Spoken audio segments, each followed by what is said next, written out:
आसमान में चांद आज काफी नीचे था और उसकी रोशनी स्कॉटलैंड यार्ड के दफ्तर की खिड़कियों से अंदर आ रही थी।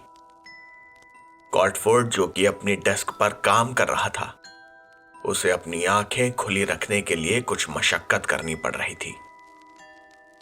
उसके बाईं तरफ पुलिस सर्जन की बनाई हुई लूसी वेस्टनरा की पोस्टमार्टम रिपोर्ट रखी हुई थी। पास ही लूसी के कंकाल हो चुकी लाश की कुछ ब्लैक एंड व्हाइट तस्वीरें भी थीं। उसके दाईं तरफ उस औरत की जिसकी हत्या उस अंधेरी गली में 5 दिन पहले हुई थी, उसकी भी चीथड़े चीथड़े हो चुकी लाश की तस्वीरें रखी हुई थी। लूसी का शरीर भी 25 साल पहले इसी तरह से चीरा फाड़ा गया था। कॉटफोर्ड के दिमाग में तो ये दोनों ही खून एक दूसरे से जुड़े हुए थे, पर उसके पास इसे साबित करने का कोई तरीका नहीं था। वो अपनी थ्योरी को लेकर अपने सीनियर्स के पास नहीं जा सकता था। वो फिर से एक बार दस्तावेजों और फोटोज को देखने लगा, इस सोच में कि कहीं उससे कोई सुराग छूट न गया हो। वो बार बार नींद में अपना सर भी झटक रहा था। तभी एक आवाज ने उसका ध्यान खींचा। इंस्पेक्टर कॉटफोर्ड।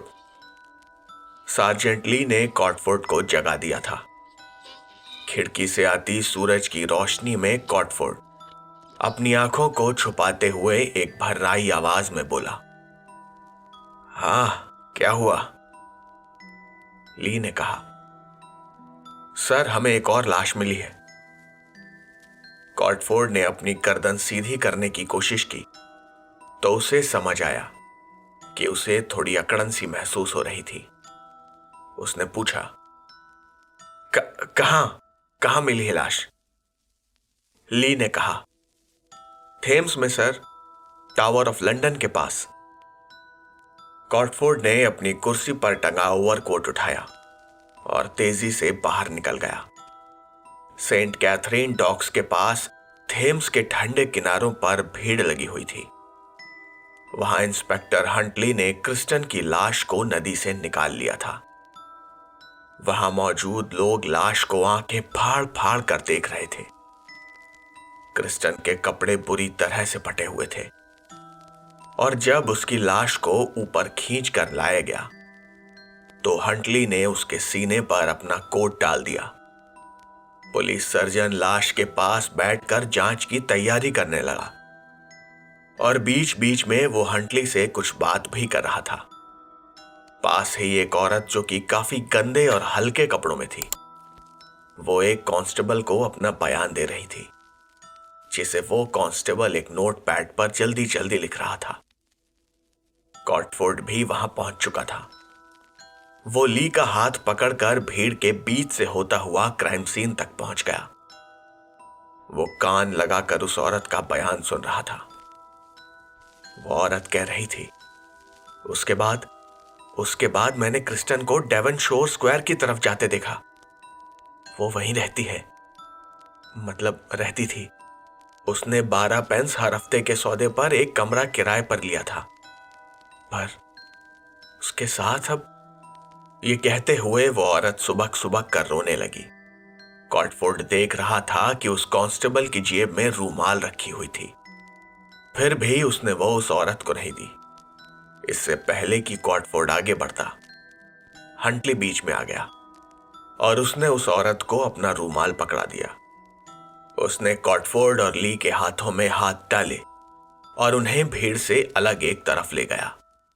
उसने कहा, सार्जेंट ली, आप यहां क्या कर रहे हैं? मैं समझ गया हूं कि उस रात इंस्पेक्टर कॉटफोर्ड का उस क्राइम सीन पर पहुंचना कोई इत्तेफाक नहीं था। उसने तुम्हें आखिर क्या पट्टी पढ़ाई है? इस इंसान के साथ ज्यादा रहना तुम्हारा करियर भी खराब कर सकता है, और मैं समझता हूं इंस्पेक्टर कॉटफोर्ड भी मुझसे सहमत होंगे। क्यों? उसने एक तिरछी नजर से कॉटफोर्ड को देखा। कॉटफोर्ड ने कहा, हाँ बिल्कुल, पर तरीका कोई भी हो, अगर नतीजा सही है तो इससे कोई फर्क नहीं पड़ता इंस्पेक्टर। ली अपना गला साफ करते हुए कुछ कह नहीं वाला था कि हंटली ने उसका हाथ जोर से दबा दिया और कहा, अब तुम कुछ मत कहना ली।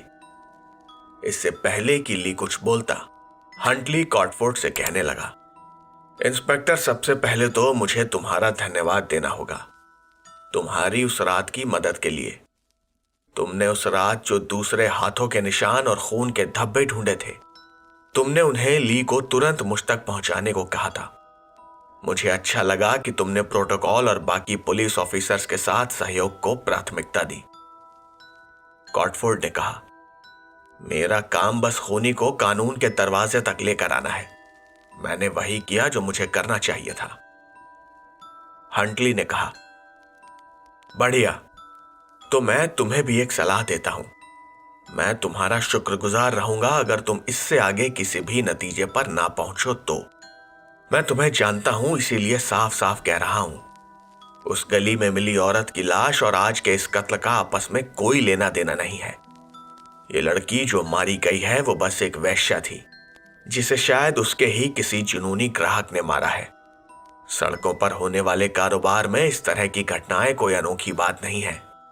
जिस औरत की लाश हमें उस गली में मिली थी वो काफी अमीर थी। मैं तुम्हारी बात से इत्तेफाक रखता हूं कि उसका कत्ल किसी तीसरे ने ही किया होगा, पर यह कोई सोची समझी साजिश नहीं, बल्कि बस जुनून में आकर किया हुआ एक जुर्म था। वो शायद उसका पति ही होगा, जिसे अपनी बीवी की हरकतों के बारे में पता चल गया होगा। मैं उसे ढूंढ लूंगा, तुम इसकी चिंता मत करो। कॉटफोर्ड ने कहा, हंटली, ये मेरे लिए सिर्फ एक केस नहीं है। मुझे किसी को कुछ नहीं दिखाना और ना ही कुछ साबित करना है, ना तुम्हें और ना ही तुम्हारे इस पुलिस डिपार्टमेंट को। अगर मुझे कोई भी सबूत मिला तो अदालत में जाने से पहले मैं वो तुम्हारे हवाले कर दूंगा। मैं फिर से कह रहा हूं, मेरा मकसद सिर्फ कातिल को इंसाफ के रास्ते पर लाना है और कुछ नहीं। हंटली ने जवाब दिया, लगता है मुझे सीधे सीधे ही कहना पड़ेगा। हंटली कॉटफोर्ड को जरा ठीक से समझाने के मूड में था। उसने कहा, अगर मुझे पता लगा कि तुमने मेरी जांच में किसी तरह का दखल दिया है या फिर तुमने आम लोगों में इन हत्याओं को लेकर कोई अफवाह फैलाई है, तो मेरे पास तुम्हारी शिकायत सीनियर्स को देने के सिवा कोई और चारा नहीं बचेगा। मेरा तुमसे ये विनम्र अनुरोध है कि मुझे ऐसा कुछ करने के लिए मजबूर मत करना। मैं चाहता हूं कि बेकार की चीजों के पीछे भागकर तुम अपनी डिपार्टमेंट में इज्जत खराब मत करो। हंटली ने कॉटफोर्ड को कुछ कहने का मौका ही नहीं दिया। उसने उसका कंधा थपथपाया और वहां खड़े लोगों की तरफ बढ़ गया। ली ने आगे बढ़कर कॉटफोर्ड से पूछा, सर, यह सब क्या था? कॉटफोर्ड ने कहा, सार्जेंट ली, हंटली कुछ गलत नहीं कह रहा था। तुम्हारा भी तो एक परिवार है। अगर तुम चाहो तो ये जांच अभी छोड़ दो। मैं इसके लिए तुम्हें जरा भी दोष नहीं दूंगा। ली ने कॉटफोर्ड की आंखों में आंखें डालकर कहा, सर, जब तक आप सही हैं, आप ये सब मत सोचिए। हमें अभी बहुत काम करना है। कॉटफोर्ड मुस्कुराया और वो दोनों नदी की रेलिंग के पास रखी क्रिस्टन की लाश की ओर बढ़ गए। इस लड़की के बाल भी लूसी की तरह ही लाल रंग के थे। उसका चेहरा अगर डर से फटा हुआ नहीं होता तो वो शायद बहुत ही सुंदर होता। उसकी वो हरी आंखें डर से फैल गई थी। उसका गला पूरा नोच लिया गया था, इस हद तक कि उसके गले की हड्डी तक दिखाई दे रही थी। ये घाव किसी जानवर का बनाया हुआ लग रहा था, क्योंकि किसी इंसान के लिए ऐसा करना बहुत ही मुश्किल था। यह जरूर ही कोई जुनून की हद तक पागल इंसान रहा होगा। क्या कॉटफोर्ड के ठोस सबूतों की तलाश ने उसका कीमती समय बर्बाद कर दिया था, या फिर उसकी जांच की धीमी रफ्तार की वजह से इस मासूम की जान चली गई थी? कॉटफोर्ड समझ चुका था कि आने वाला हर पल कीमती था। उसे जल्दी ही कुछ करना था। उसके अंदर जैसे कुछ समा गया था। वो रोती हुई औरत क्रिस्टन के डेवनशायर स्क्वायर की तरफ जाने की बात कह रही थी। ये जगह तो उस होटल के बहुत पास थी। जहां वो वैन हेल्सिंग ठहरा हुआ था। कॉटफोर्ड के ऊपर जैसे एक जुनून सा सवार हो गया। उसने कहा, वो कमीना, वो घटिया इंसान। ली, तुम यहीं रुको और जो कुछ पता लगा सकते हो लगाओ। मैं कुछ काम निपटा कर अभी आता हूं। यह कहकर कॉटफोर्ड तेजी से उस तरफ निकल गया। वो बूढ़ा आदमी अपनी छड़ी को उस आलिशान कुर्सी पर टिका रहा था। वो ग्रेट ईस्टर्न होटल के बॉलरूम में मौजूद उस शानदार रेस्टोरेंट में बैठा हुआ था। उसे इस जगह का वो पुराना माहौल पसंद था, जो कि गुजरते वक्त के साथ ज्यादा बदला नहीं था। उसने अभी अभी अपना ठंडा हो चुका टोमेटो कॉन्सोम खत्म किया और उसका मन अब इस रेस्टोरेंट की मशहूर किडनी पाई और स्टेक खाने पर था। इस व्यंजन का स्वाद और महक दशकों से उसके साथ ही थी। अपनी तरफ आते एक होटल स्टाफ जिसके हाथ में एक चांदी की ट्रे थी, उसे देखकर उसके मुंह में पानी आ गया था। पर उसे यह देखकर निराशा हुई कि यह वेटर नहीं बल्कि कोई और था। उसने कहा, नौजवान, क्या तुम्हें नहीं पता कि मैं अपने खाने का इंतजार कर रहा हूं? उस लड़के ने कहा, मैं माफी चाहता हूं सर, पर आपके लिए एक टेलीग्राम आया है एम्स्टरडैम से। वो टेलीग्राम एक जाने पहचाने से पीले लिफाफे में था। इस पर उसी का नाम लिखा हुआ था। अपनी उम्र और अनुभव से वो जानता था कि टेलीग्राम कभी कोई अच्छी खबर लेकर नहीं आते हैं। उसे महसूस हो रहा था कि कुछ तो गड़बड़ थी। एक लंबी सांस लेकर उसने वो टेलीग्राम ले लिया और जाते हुए उस स्टाफ मेंबर की जेब में एक चांदी का सिक्का डाल दिया। वो लड़का जो वैन हेल्सिंग के घर पर सामान पहुंचाता था, वो अपना काम कर रहा था और वैन हेल्सिंग के बारे में चिट्ठियां मीना तक पहुंचा रहा था। अपनी मेज पर रखी स्टेक नाइफ से उसने वो लिफाफा खोला। अंदर लिखा था, telegram Mina Harker, Exeter, to Professor Van Helsing. Quincey कई सवाल पूछ रहा है। आप तुरंत एग्जिटर आ जाइए, हमें आपकी जरूरत है। मीना हार्कर। प्रोफेसर को हमेशा से ही मीना हार्कर की इच्छा शक्ति और उसके अंदर की मजबूती पसंद थी। अपने इन्हीं गुणों की वजह से मीना ने उनकी लड़ाई में एक अहम किरदार निभाया था। हालांकि कभी कभी मीना के कामों का अंदाजा लगा पाना मुश्किल हो जाता था, पर मीना में कुछ बात तो थी। ऐसी तेज दिमाग की मालिक वो औरत किसी भी हालत में खतरनाक साबित हो सकती थी। उस शैतान ने मीना को अपने काबू में कर लिया था और उसने भी कम से कम एक बार तो खुद को उसके हवाले कर ही दिया था। पर जॉनथन के लिए उसने वो किया जो सही था। पर जॉनथन के बाद अब मीना क्या करेगी? क्या दोबारा उस शैतान से सामना होने पर वह खुद पर काबू रख पाएगी? अब तक प्रोफेसर की मेज पर गर्मा गर्म स्टेक और किडनी पाई आ चुका था। इस खाने की महक से प्रोफेसर के मुंह में पानी आ रहा था, पर फिर भी वो एक बार और टेलीग्राम को पढ़ने लगे। क्विंसी हार्कर अब सवाल पूछने लगा था। इसमें नया क्या था? आखिर उन सब ने मिलकर उससे इतना कुछ छुपाया जो था। इस तरह के राज बर्फ के नीचे दबे हुए फूलों की तरह होते हैं, जो कभी न कभी रोशनी में बाहर जरूर आ जाते हैं। वो सोच रहे थे कि क्या क्विंसी उन सब से जुड़ा वो भयानक राज पचा भी पाएगा? क्या उसके पास जॉनथन जैसा विश्वास और मीना की इच्छा शक्ति होगी? अगर उसका सामना उस शैतान से हो गया तो उसे कोई ना कोई फैसला तो लेना ही पड़ेगा। क्विंसी अभी जवान है और गलतियां कर सकता है, और अगर ऐसा हुआ तो वो बाकी सबके और खुद के लिए खतरा भी बन सकता है। इस बूढ़े आदमी के दिमाग में बड़े ही अजीब ख्याल चल रहे थे। वो बैठे बैठे मुंह बना रहा था और सोच रहा था कि क्या उसे कभी क्विंसी हार्कर को भी खत्म करना पड़ेगा? क्या भगवान उसके हाथों में इतनी ताकत देगा कि वो उस बच्चे को जिसे वो अपने बेटे की तरह प्यार करता था, उसे मार सकेगा? वो समझ गया था कि उसे अपना ये स्वादिष्ट खाना खाने के लिए अभी शायद कुछ दिन और इंतजार करना पड़ेगा। वो अपनी कुर्सी से उठा, अपनी छड़ी उठाई और लॉबी की तरफ निकल गया। जाते हुए वो सोच रहा था कि शायद उसे अब कभी दोबारा इस ग्रेट ईस्टर्न होटल का खाना खाने का मौका नहीं मिलेगा। वो एलिवेटर की तरफ बढ़ गया। वो सोच रहा था कि ऐसे खास मौके जिंदगी में कम ही आते हैं, और मीना के अचानक आए इस टेलीग्राम ने उसे इस बेहतरीन खाने से महरूम कर दिया था।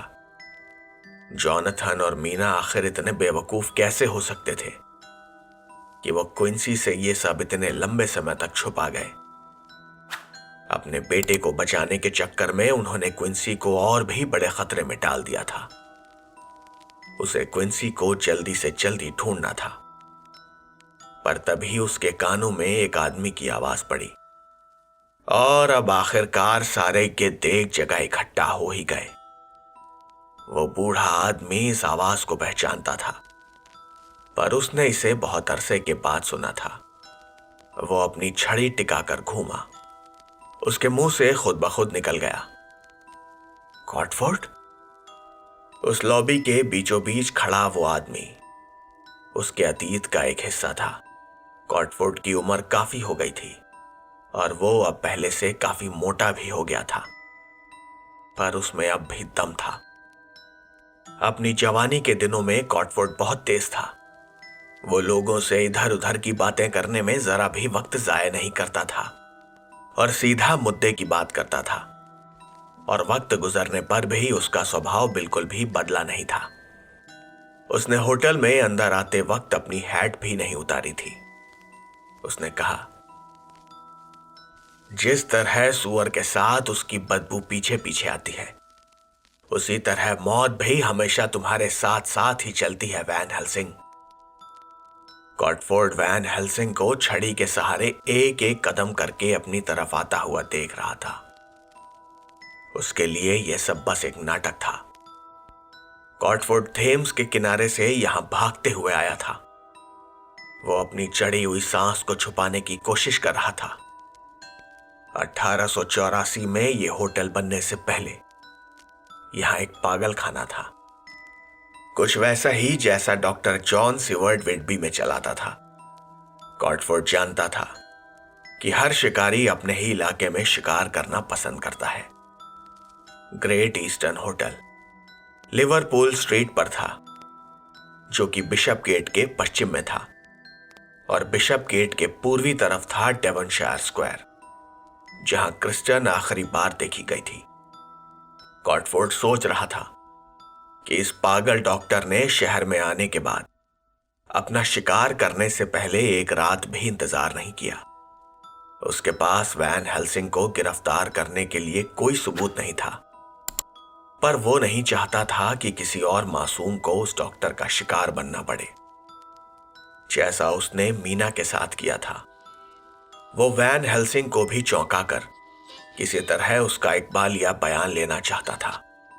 प्रोफेसर के चेहरे पर हैरानी के भाव देखकर वो समझ चुका था कि उन्हें कॉटफोर्ड के यहां आने की उम्मीद नहीं थी।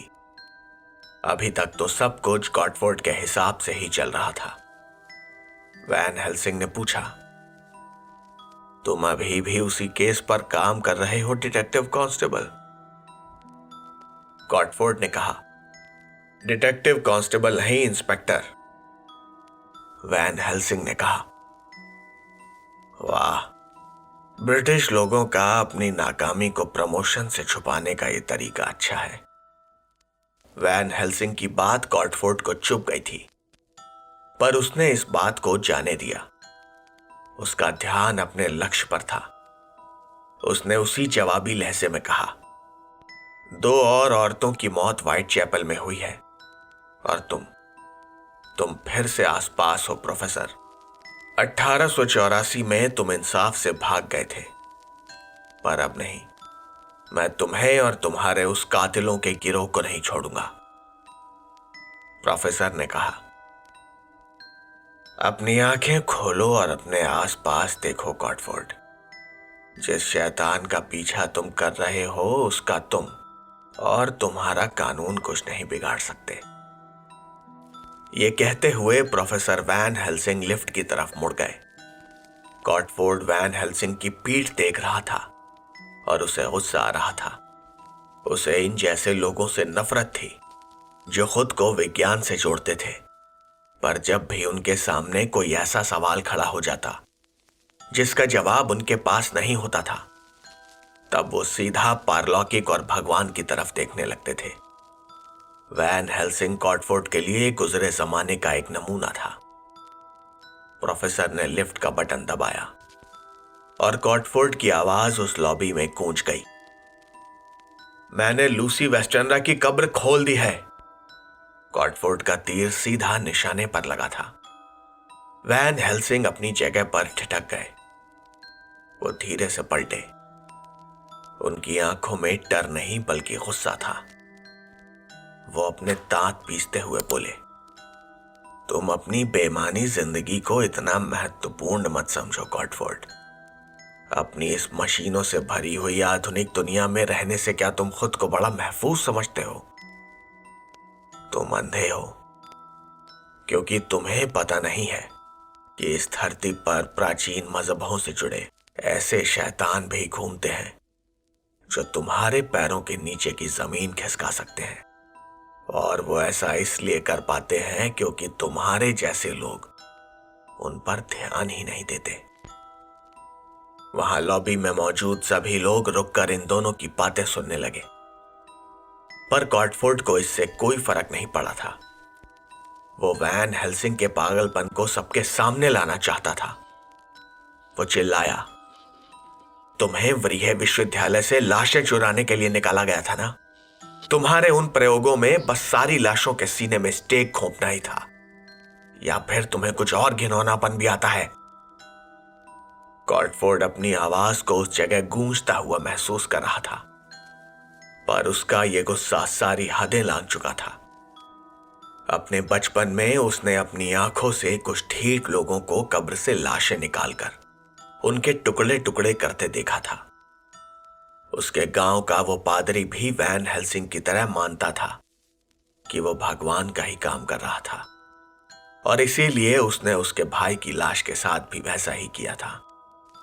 वो आगे बोला, वो तुम ही थे ना जिसका मेडिकल लाइसेंस अपने मरीजों पर खून चढ़ाने और उसकी अदला बदली करने के लिए रद्द कर दिया गया था। इससे तुम्हारे कई मरीजों की मौत हो गई थी। तुम्हें ब्लड ग्रुप मिलाना नहीं आता था और तुम इसके लिए बहाना बनाते थे कि ये लोग वैम्पायर्स के काटे जाने से मारे गए थे। वैन हेल्सिंग ने जवाब दिया, बेवकूफ आदमी, 1901 तक किसी भी डॉक्टर को ब्लड ग्रुप मिलाना नहीं आता था। मैंने वही किया जो मेरे मरीजों के हित में था। मैं सिर्फ उन्हें बचाना चाहता था और कुछ नहीं। कॉटफोर्ड वैन हेल्सिंग को घूर रहा था। वो जानता था कि वैन हेल्सिंग एक तेज दिमाग का मालिक था। अगर उसने अपना दिमाग लोगों की भलाई में लगाया होता तो शायद इतने लोग मारे नहीं जाते। वो प्रोफेसर की आंखों में तैरते हुए तनाव को पहचान गया था। उसे अब प्रोफेसर से सच कबूल करवाना ही था। उसने कहा, 25 साल पहले वो तुम ही थे जिसने अपने साथियों के दिमाग में उल्टी सीधी बातें करके उस बेचारी लड़की का खून करवाया था। मैं अपने सामने खड़े शैतान को पहचान सकता हूं वैन हेल्सिंग। मैं तुम्हें देख रहा हूं। मैं जैक द रिपर को देख रहा हूं। अब तक पूरी लॉबी में फुसफुसाहट शुरू हो गई थी। मर्द अपनी बीवियों के आगे खड़े हो गए थे और बच्चों को वहां से हटा दिया गया था। वो सब वैन हेल्सिंग से दूर हो गए थे। प्रोफेसर अब अकेले थे। कॉटफोर्ड चाहता था कि प्रोफेसर गुस्से में अपने सारे गुनाहों को सही ठहराने की कोशिश करे, पर प्रोफेसर कॉटफोर्ड के जाल में नहीं फंसे।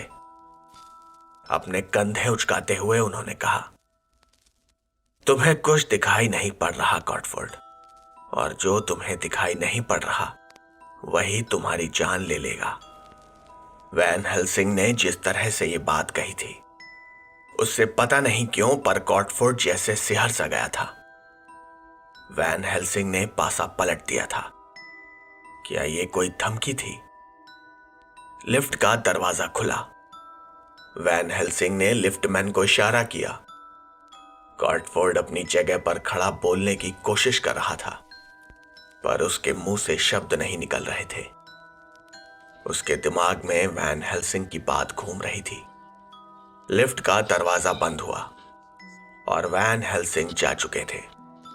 कॉटफोर्ड वहां लॉबी में अकेला खड़ा था और सारी निगाहें उसके ऊपर थीं। उसने कहा,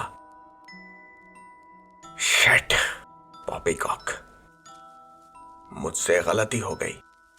ये मैंने क्या कर दिया? मुझे प्रोफेसर से अभी बात ही नहीं करनी चाहिए थी। मुझे कोई और रास्ता तलाशना होगा। मुझे इस बुढ़े को पकड़ना ही होगा। अतीत एक कैद की तरह है जिससे कोई भाग नहीं सकता। पिछले कुछ दिनों से मीना को अपने अतीत की वो कैद बहुत पास नजर आ रही थी।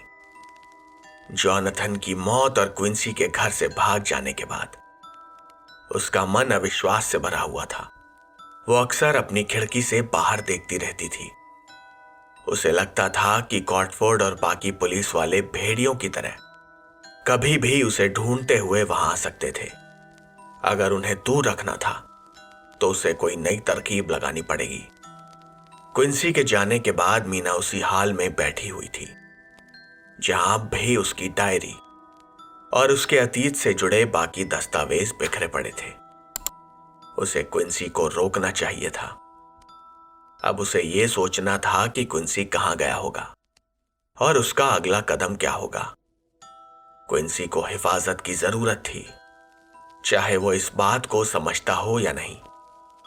मीना ने एक मोटी सी फाइल खोली जिसमें कई जानकारियां थीं। सबसे ऊपर आर्थर का नाम और पता बिल्कुल साफ साफ लिखा हुआ था। अगर वो क्विंसी की जगह होती तो वो भी सबसे पहले आर्थर के पास ही जाती। दुर्भाग्य से क्विंसी को अंदाजा नहीं था कि आर्थर कितना बदल गया था। अगर वो उससे मिलने में कामयाब हो जाती तब भी इसका कोई फायदा नहीं होता। ट्रांसिल्वेनिया के उस भयानक हादसे के बाद मीना और जॉनथन तो वापस अपनी जिंदगी में लौट आए थे, पर आर्थर, वो अपने पुराने घर लौट चुका था। समय बीतने के साथ उसके अंदर की कड़वाहट, गुस्सा और अवसाद भी बढ़ गया था। अपने दिमाग में उसने कई तरह की बातें बना ली थी और अपने बहादुर साथियों से वो अब चढ़ने लगा था। जिस आर्थर को मीना जानती थी वो उसके देखते ही देखते कहीं खो गया था। वो लूसी की मौत के लिए अपने दोस्तों को ही जिम्मेदार ठहराता था। क्या वो नहीं जानता था कि लूसी से बाकी सब भी उतना ही प्यार करते थे और बाकी सबसे कहीं ज्यादा उसका गुस्सा मीना पर था। अगर क्विंसी आर्थर से मिलता तो शायद उसकी जान को खतरा भी हो सकता था। अब क्विंसी कहां जाएगा? कहीं वो ट्रांसिल्वेनिया ना चला जाए, या फिर वो वैन हेल्सिंग को ढूंढेगा। मीना का दिमाग अब काम करना बंद कर चुका था। जॉनथन की मौत के बाद वो एक रात भी ठीक से सोई नहीं थी। यह समय उसके विपरीत था। मीना अपने किए गए हर काम पर सवाल उठा रही थी। उसने आखिर क्यों ये सारी जानकारी इकट्ठा करके रखी थी? वो इसका क्या करती? अगर वो ऐसा नहीं करती तो शायद क्विंसी आज उसके पास होता। उसने वो सारे कागज उठाकर फायरप्लेस में जल रही आग में झोंक दिए। वो सोच रही थी, आने दो उस कॉटफोर्ड को। अगर वो तलाशी का वारंट भी ले आया तब भी उसे कुछ नहीं मिलेगा और किसी के पास भी ये सबूत नहीं था कि ब्रैम स्टोकर का वो उपन्यास वो सच्ची घटनाओं पर लिखा गया है। पर ये ब्रैम स्टोकर है कौन और उसे इन सब बातों के बारे में पता कैसे चला? हम सब ने तो साथ मिलकर कसम खाई थी कि किसी भी हालत में हम इस राज को राज ही रखेंगे। क्या ये जॉन था जिसने ब्रैम स्टोकर को यह सब बताया? शायद हां, क्योंकि एक वही था जिसकी मानसिक स्थिति कहीं से भी अच्छी नहीं थी। मीना थक गई थी। उसके दिमाग में ये सवाल इकट्ठा होते जा रहे थे।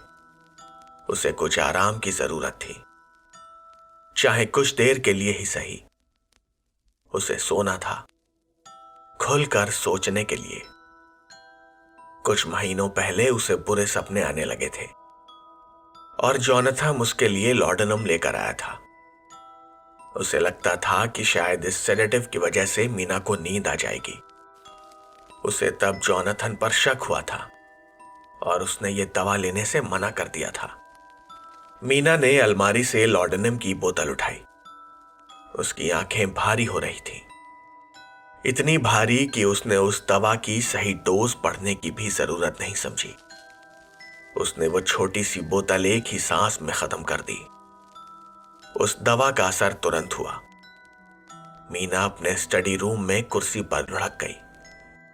उसके दिमाग में बस यही चल रहा था कि कैसे वो जोनाथन की तरफ इतनी उचाट सी हो गई थी।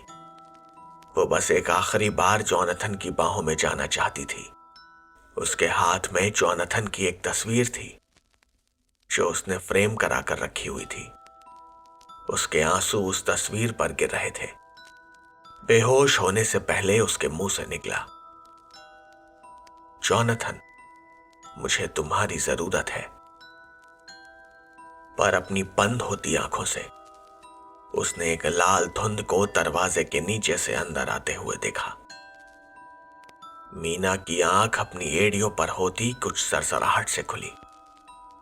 उसे पता नहीं था कि वो कितने समय से बेहोश थी, पर अब भी वो जगी नहीं थी। ना तो वो पूरी तरह से जाग रही थी और ना ही पूरी तरह से सो रही थी। उसने पूरी ताकत से अपनी पलकें खोलने की कोशिश की, पर उसे कोई दिखाई नहीं दिया। उसने अभी भी जोनाथन की तस्वीर को कसकर पकड़ा हुआ था, पर उसे अपने पैरों पर किसी के छूने का एहसास हुआ। मीना की आंखें खुल नहीं रही थीं और ना ही उसके मुंह से आवाज निकल रही थी। ये छुअन एकदम ठंडी थी। कोई था जो उसके जिस्म के साथ खेल रहा था। मीना को ना तो कुछ समझ आ रहा था और ना ही वो कुछ करने की हालत में थी। उसका खुद पर काबू रखना मुश्किल हो रहा था, पर तभी उसके दिमाग में एक ख्याल सा कौंधा। ये जोनाथन तो नहीं हो सकता था। क्या ये वही था? मीना रोने लगी। वो कह रही थी, नहीं, मेरे साथ ऐसा मत करो, मैं सिर्फ जोनाथन से प्यार करती हूं। मीना को अपने मन में एक आवाज सी गूंजती सुनाई पड़ी, जोनाथन को मैंने ठिकाने लगा दिया है, तुम अब मेरी हो। मीना ने चीखने की कोशिश की। वो हाथ अब उसे हर जगह छू रहे थे और मीना का खुद पर कोई काबू नहीं था। उसकी आंखें बंद हो गई थीं और उसका सर पीछे कुर्सी पर लुढ़क गया। अचानक उसे खुद से एक बहुत ही सर्द हवा टकराती हुई महसूस हुई। उसे पता था कि वो कुर्सी पर लेटी हुई थी, पर उसे ऐसा क्यों लग रहा था कि वो खड़ी हुई थी। तेज हवा उसके कानों में शोर कर रही थी। उसे लग रहा था कि वो बहरी हो जाएगी। वो अपने कान बंद करना चाहती थी, पर उसका शरीर हिल ही नहीं रहा था। ऐसा लग रहा था कि उसके शरीर को लकवा मार गया था, पर उसकी सारी इंद्रियां बिल्कुल सही काम कर रही थी। उसे हरियाली, पानी, कीचड़, इस सब की महक आ रही थी। तभी बिना उसकी मर्जी के उसकी आंखें एक झटके से खुल गईं। उसने अब जो देखा था वो चिल्लाना चाहती थी, पर वो ऐसा कर नहीं पा रही थी। उसने खुद को एक मुंडेर पर खड़ा पाया। वो बर्फ से ढके हुए मैदानों के ठीक ऊपर थी। आसमान से गिरती बर्फ हवा में तैर रही थी। मीना कार्पाथियन माउंटेन्स की उन टेढ़ी मेढ़ी चोटियों को देखते ही पहचान गई। वो ट्रांसिल्वेनिया में थी, कासल ड्रैकुला के सबसे ऊंचे टावर पर। उसे वहां खुरों की आवाज सुनाई दी, जो कि बर्फ और कीचड़ भरी उस जमीन में दौड़ रहे थे। उसने करीब 2 दर्जन घुड़सवारों को कासल की तरफ तेजी से आते हुए देखा। ये जिप्सीज थे। उनके बीच में एक घोड़ों से बंधी हुई बग्घी थी। उस बग्घी पर एक कॉफिन था, जैसे ही वो जिप्सी कासल के टूटे हुए गेट के पास पहुंचे तो उन्होंने अपनी तलवारें निकाल ली। ये सब काफी जाना पहचाना सा था। मीना जैसे अपने अतीत के सबसे अंधेरे हिस्से को दोबारा जी रही थी, वो हिस्सा जिसे वो भूल जाना चाहती थी। पर यह वैसा बिल्कुल नहीं था जैसा मीना को याद था। अपने आप ही उसकी गर्दन पूरब की तरफ घूम गई। उसे दूर सफेद घोड़े पर आती एक सुनहरे बालों वाली औरत दिखाई दी। उसके साथ एक आदमी और था, जो उसके ठीक बगल में एक सलेटी रंग के घोड़े पर था। उसने उस सुनहरे बालों वाली औरत के घोड़े की लगाम अपने हाथ में ली हुई थी। उस घोड़े पर वो औरत मीना ही थी, और उस सलेटी घोड़े पर सवार वो आदमी प्रोफेसर वैन हेल्सिंग। खुद को यूं सामने से आता देखना उसके लिए एक बड़ा ही अजीब अनुभव था। मीना समझ गई थी कि वो अतीत में हुई घटनाओं को दूर से देख रही थी। वो तो कभी कासल ड्रैकुला गई ही नहीं थी। क्या वो मर गई थी? तभी उसके कानों में एक बिगुल की आवाज पड़ी। उसका सर उस तरफ अपने आप ही घूम गया, और साथ ही जिप्सीज का भी। उसने पश्चिम की ओर से आते इन घुड़सवारों को पहचान लिया। ये क्विंसी मॉरिस था, जिसका साथ दे रहा था डॉक्टर जॉन सीवर्ड। उन दोनों को देखकर मीना को कुछ आराम महसूस हुआ। शायद वो सही थी। शायद मरने के बाद हम अपने प्यारे लोगों के साथ फिर से मिल जाते हैं। उसने उन जिप्सीज के अंदर का डर महसूस कर लिया था। उन जिप्सीज ने कभी क्विंसी मॉरिस जैसे निशानेबाज का सामना नहीं किया था। देखते ही देखते क्विंसी और जैक पास आ गए, और वहां गोलियों की आवाजें गूंजने लगी। दूर दक्षिण की तरफ से जॉनथन और आर्थर भी आ चुके थे, जो घोड़ों पर बैठ जिप्सीज पर फायर खोल चुके थे। मीना को याद था कि उनका वो प्लान, जिसमें उन्हें काउंट के कारवां पर अलग अलग तरह से हमला करना था, वो क्विंसी नहीं बनाया था। युद्ध की ये तकनीक उसने अमेरिकी कबीलों के साथ लड़ते हुए सीखी थी। उसका वो बहादुर योद्धाओं का दल फिर से एक साथ आ गया था, जिंदा और जिंदा दिल।